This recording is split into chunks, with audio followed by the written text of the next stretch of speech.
Coming today for the In Residence 17 walkthrough. So just to tell you guys a little bit about the Craft Center, we opened up in 2001, and since then we've had our consistent open studios and also our residency program, which specializes, oh you're great, which specializes in artists who have practices within clay, fiber, glass, metal, wood, and mixed media. So to talk about the In Residence exhibition, the Craft Center basically serves as a shared space for craft artists in varying stages of their career, and they intersect, refine their craft, exchange ideas, and expand their practice within this time period. And In Residence 17 specifically celebrates the 2023-2024 cohort and showcases how they individually and collectively responded to their settings and created works that simultaneously uphold and challenge tradition. So each of the artists in this exhibition engaged deeply with materiality, process, and concept. So we'll talk in groupings of the artists. So Sarah Knight and Rebecca Padilla's work specifically embody local ecologies, physically incorporating materials from the Houston environment into their retrospective practices of ceramic and fiber. And then Hai-Wen Lin, Qiqing Lin, and Terumi Saito challenged the traditional boundaries of textile-based artists, ranging from wearable fashions to vibrant hand-dyed weavings that incorporate abstract and narrative themes. And then Ann Johnson and Robert Hodge over here mine archival materials that use innovative assemblage techniques that explore identity and community. And all of the resident artists continue their individual trajectory during the residency, and also the residency program serves as a pivotal moment of convergence throughout their program. So I just want to quickly introduce Robert Hodge over here. He was our fiber artist. And you were here in 2023, specifically on the verge of 2024. Yes. Do you want to talk a little bit about your residency program real quick? Well, it was really great for me because I'm a mixed media artist, but I wanted to incorporate more fiber, more different materials, and it allowed me to have that space to grow and really think in those terms and really merge this idea of, you know, I'm not really sure how I feel about the word craft, because I feel like we're all artists. I feel like it's another kind of layer word that really is what we're all doing, just finding materials and trying to make sense of it. So I was really able to grow and really just, you know, kind of converse with the artists and kind of get ideas of like how to expand what I was doing. And so now I moved into way more material, really less collage, less body, more material to represent things that I want to talk about. So it was really pivotal and get me to that point where I'm now. So yeah, I had a good time. During Robert's residency, he started incorporating and learning about like embroidery and crochet, and we'll also get more into that throughout this tour.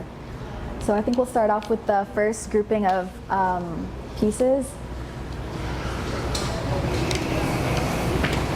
So I'm going to quickly talk about these vibrant works over here.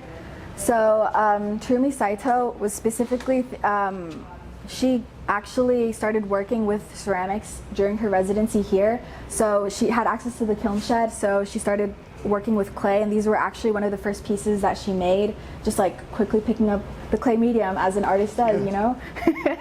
And she used her traditional backstrap weaving techniques, which she learned from her home country of Japan, as well as Guatemala and Peru, and she basically like incorporates the traditional and more of the modern contemporary pieces into these like wearable and also interactive contemporary works. And then over here we have Qiqing Lin's work. So Qiqing was traditionally sorry, why did I blank on the word? It starts with a J. It's when you're a news journalist. Thank you. I don't know what's wrong with me. That's all good. But basically, she was like doing that up until COVID, and it kind of like took a toll on her. So she pivoted and went into this art making practice, and she specifically works within fiber, and she always incorporates paper in her work. So this is all like pre-dyed work, but she like incorporated fiber over here, and she's thinking specifically about like Bauhaus rugs and that era, and it's a reversible like double weave image as well.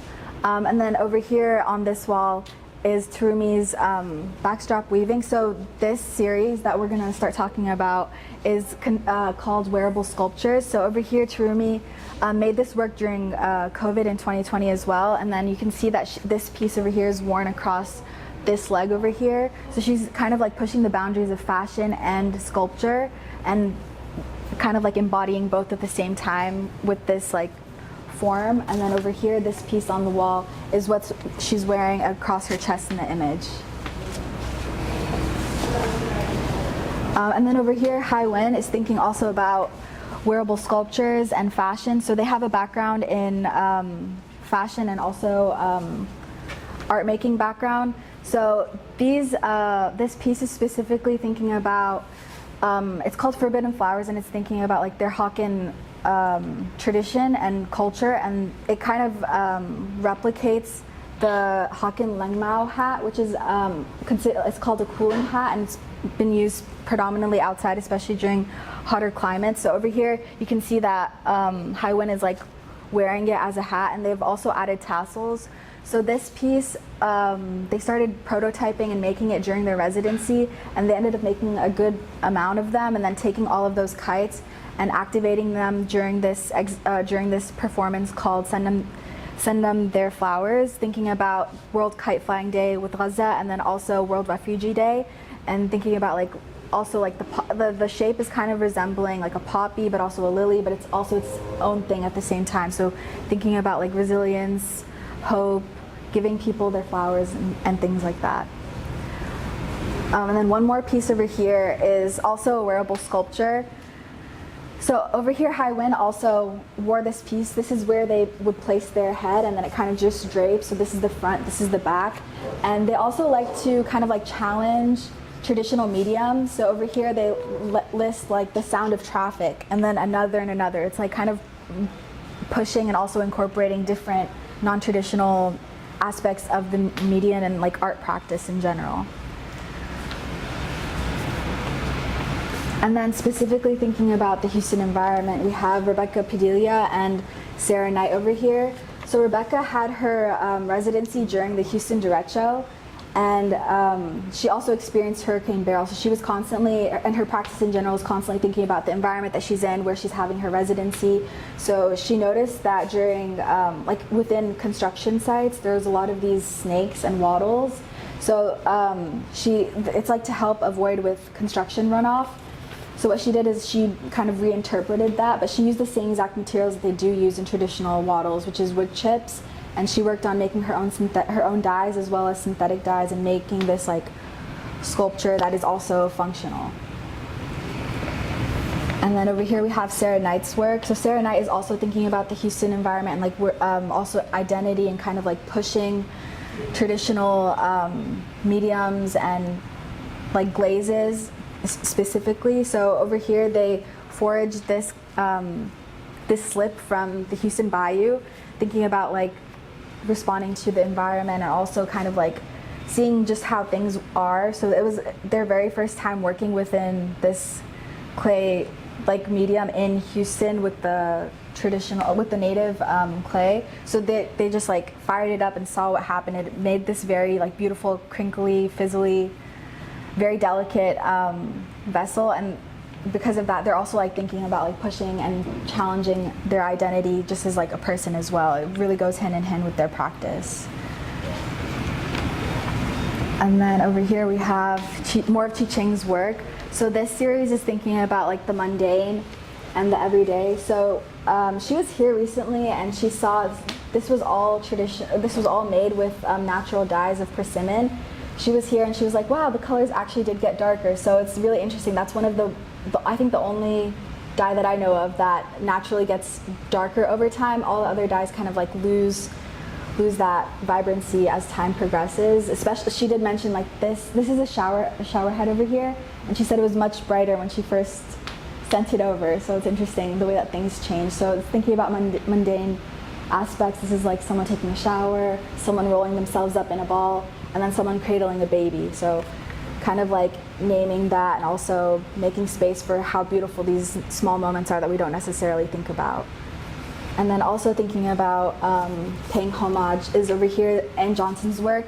So this is specifically paying homage to the Rue member Delita Martin. So she is one of four. So there's also Lovey Olivia, and then Anne Johnson herself, and then Rabea Ballin, and they're all kind of very pivotal and important in the Houston Third Ward area, especially within the arts scenes. So she also made this series at Lawndale that was like it's similar structure with the ironing board, paying also homage to all of them in a collective. It's called See Me. You can also see it on their website at Lawndale.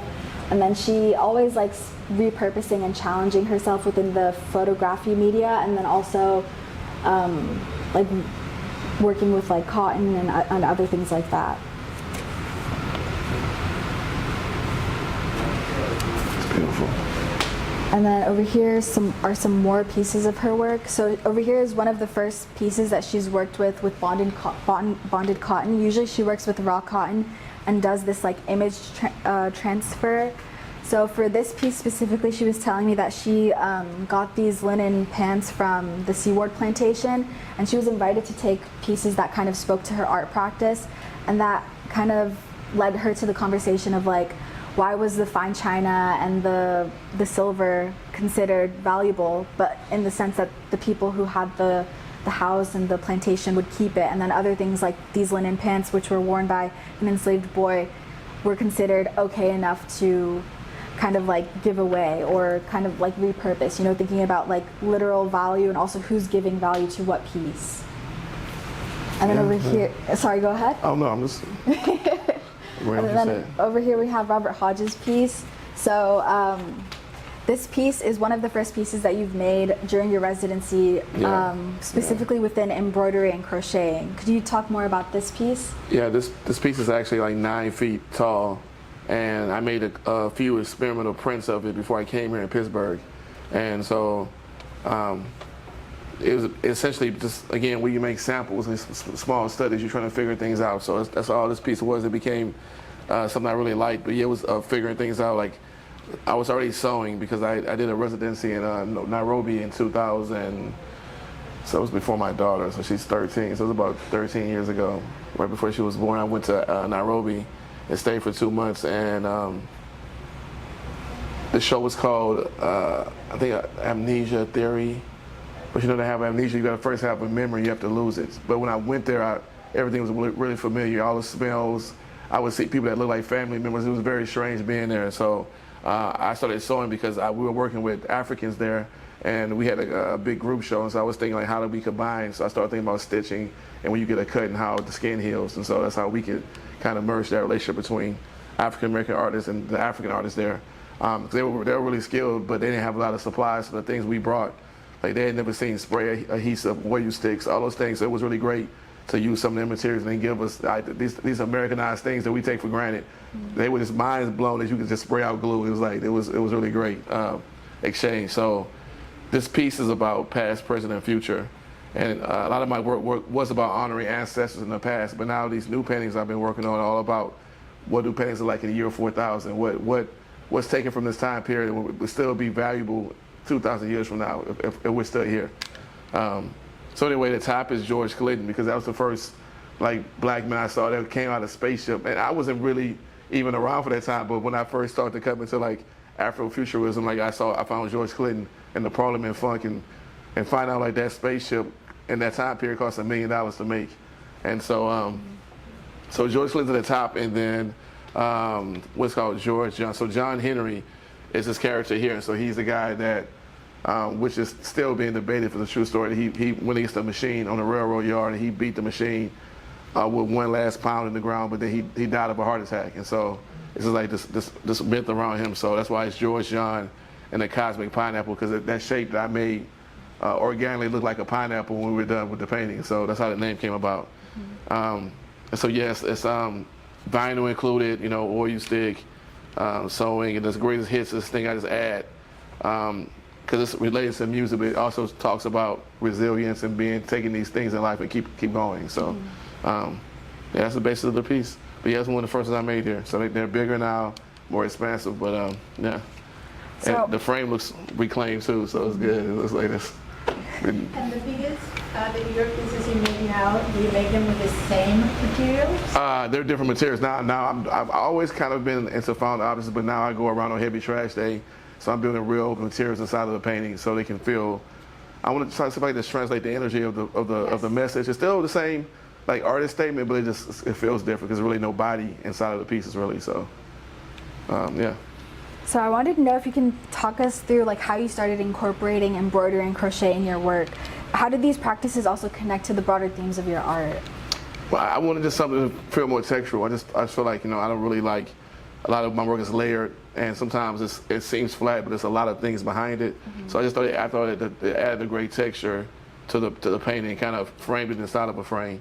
So yeah, sometimes I just make aesthetic calls just for things to kind of have some volume to them. So that's how I came up with that. Again, I just wanted to try to expand and learn new skills to add to what I'm doing. So.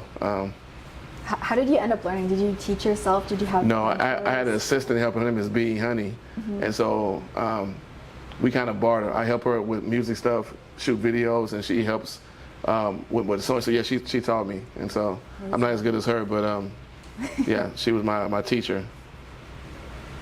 That's amazing. So I wanted to also say, so like, given that your work also incorporates a lot of the found material that you mentioned earlier, how do you source like the specific threads and materials used for like embroidery, crochet, and also like the archival? So you know, I'm always researching images online through old magazines. So it might be a scan of an image, and I make it to a silk screen. But the color of the threads is really just aesthetic. Like what's a contrasting color? What makes things pop? Do I want to elaborate on that certain thing? What you know, thinking about colors outside, the purple. Of course, like I thought about royalty and like, you know, how that is tagged. So yes, it's really aesthetic calls like that with the fabric. I mean, and the sewing. It's really just about what can make something pop and what brings it out. I think I'll open it up. Does anyone else have any questions about Robert's practice, Robert's work, any of the pieces in the exhibit?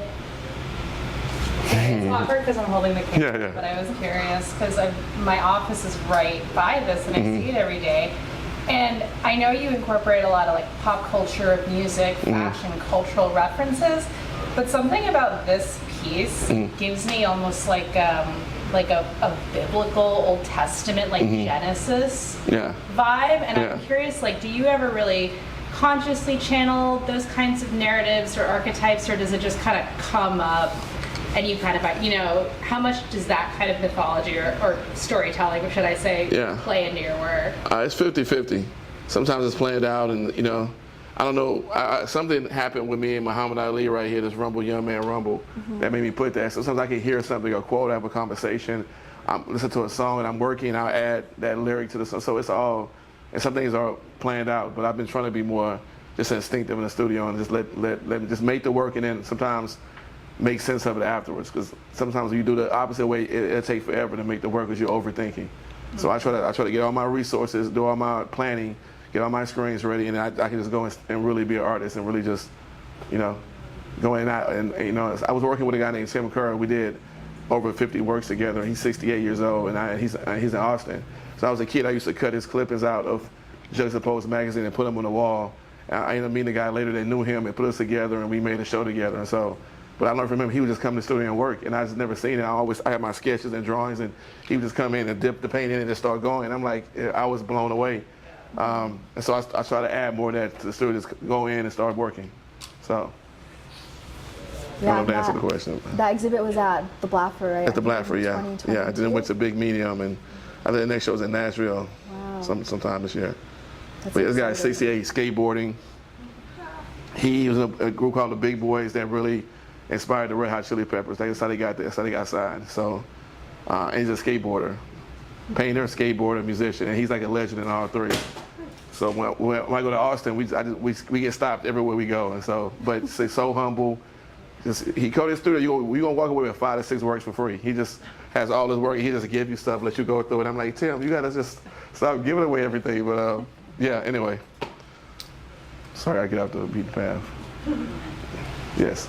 I know when you're like working on art, you can find a medium that you get like really comfortable with and just keep going with that. So how do you find a way to kind of break out of that and experiment more? Oh, your body will tell you. I was supposed to do collages only for 2 years. I just wanted to kind of push collage and keep going, and I ended up staying there for 12 years. And so I woke up when they said, I don't want to do this anymore. It just tells you, like, it feels like you forcing, or I think if you're too comfortable in the studio, I think maybe it's time to switch it up, because it becomes a job. You know exactly what you're doing and what you put in there, and that's hard to do. If you have a practice and you're making money and people like that certain thing, you got to say, well, I'm making work for myself to tell a story. So it's a weird place. There, you know, it takes courage to keep going and not just stay somewhere, you know, in a particular place. Unless you really love it. Now, if you love it, then stay there. But, you know, I like to just keep going. Anyone else with any other questions? Yeah. So you said the final work is like 9 feet tall? Yeah, so I did a big painting first. I just made a print because I'm always thinking how to make work that's affordable that people can purchase outside of these huge things that can only go in a certain house or a museum. Like, how do you just make things that people can, you know? So I'm always trying to experiment with prints, and even though I make a print, I touch everything. I just can't give somebody a print. I'm gonna sew into it. I'm gonna paint back into it, and so it's kind of what that was. It's like, you know, just adding that personal touch and not just having something in your house that. Again, it's cool to make prints, but I want to touch everything. So, I'm just wondering what role the scale plays. Yeah, yeah, it plays a considerate. Yeah, because sometimes you need these big studios like a residency, and then you know, then you've done it. Like, where you gonna put these? And so, like being back in my house, I can see real walls and what it looks like. So, you know, I do have big stuff, but I'm also scaling down. But big things let you kind of get free as well. So, I'm learning how to do things in segments and put them together at the space, so it's better on shipping and better on, you know, on space. So, all right. Anyone else? Any questions? Thank you guys so much for thank you joining for us coming. for this It was good, in-residence walkthrough. See Anne's work too. Good job. Good job.